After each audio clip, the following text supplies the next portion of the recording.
Hey, what is going on YouTube family? It's your boy Gabe and welcome back to another episode of my Streetwear Hunt series.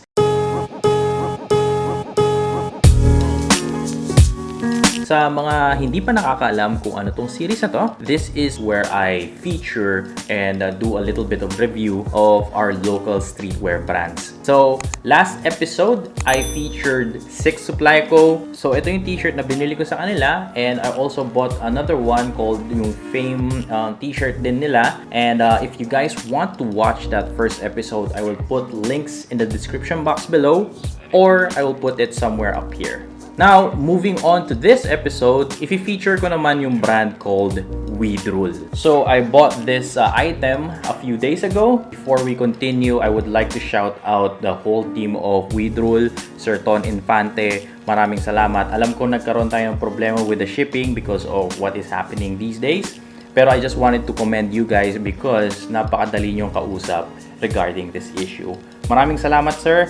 And ito, nakarating na nga sa akin. So now, I'm going to feature it here. Let's look at the package. Dumating siya in this state, naka-cloth bag. So instead of plastic, magagamit ko pa to sa ibang bagay. And yung cloth bag nila has their logo, has their branding, and nandito din yung contact details nila.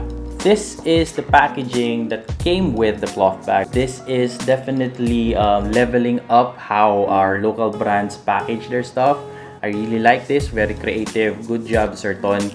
Thirst quenchers all day, every day, 24/7.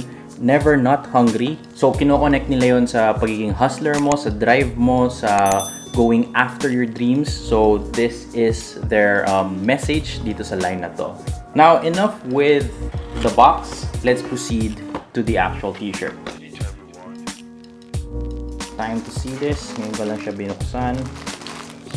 Alright, so we have stickers as well. Thank you for sending stickers. Ayan guys, so may kasamang stickers yung package. So first impression, makapal yung tela. I like it. Maganda yung pagkakayari nung tag. Malinis. Right off the bat, makita niyo yung nandito sa chest area, meron silang mini design here of what's on the back. So, nakalagay dito WE DROOL, dine in, take out, and then yung panda design nila. I really like the panda design. I like the color choice na ginamit nila. So, nakalagay sa ilalim, never not hungry, thirst quenchers express, established 2014. Medyo merong part dito na you can improve on, Sir Ton. Yung print, may part na it's kind of faded. Pero other than that, yung detail ng whole design is okay. I know that you're on top of this. My verdict for the front design is really good. May part lang na kailangan linisin. Okay. Alright, so let's move on to the back. Yan, guys. Kitang-kita nyo ang ganda. Take a look at it. It's really good. Silk screen printing. I'm not an expert sa silk screen, so I don't know kung anong type of ink yung ginamit nila, but it feels like it's rubberized and makapal yung paint.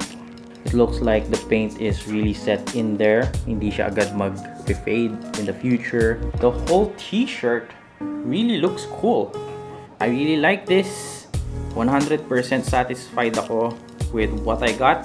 Sa tela pa lang. Yung print, it feels like it's gonna last long, and I just like the whole design, colorway, the design, black t-shirt, everything. So now let's move on to the next phase. So last time hindi ko to ginawa, but I got a idea from a good friend of mine na i-compare yung local streetwear brand kung kaya ba nating sabayan yung mga international brands. Kinuha ko yung isa sa mga favorite t-shirt ko ng international brands and I'm going to compare the WE DROOL sa kanya. So, ito yung favorite ko right now, yung Dreamville ni J. Cole.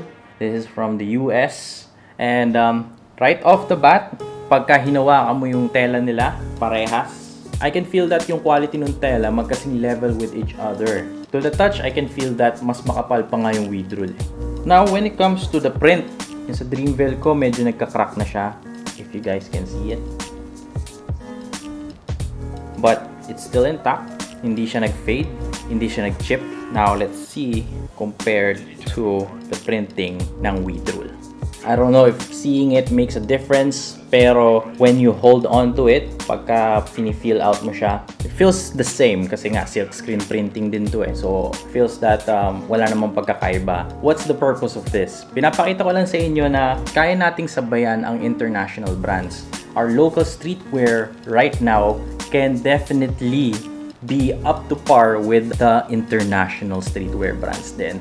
So guys, if you are like having second thoughts kung bibili ba kayo ng local brand, ang advice ko sa inyo, give it a try kasi I can see na nagle-level up na talaga yung mga local brands natin ngayon. Isa na dun yung WE DROOL, also Six Supply Co. So before we end, ipapakita ko sa inyo yung t-shirt na suot-suot ko. So I hope that may natutunan kayo dito sa video na to.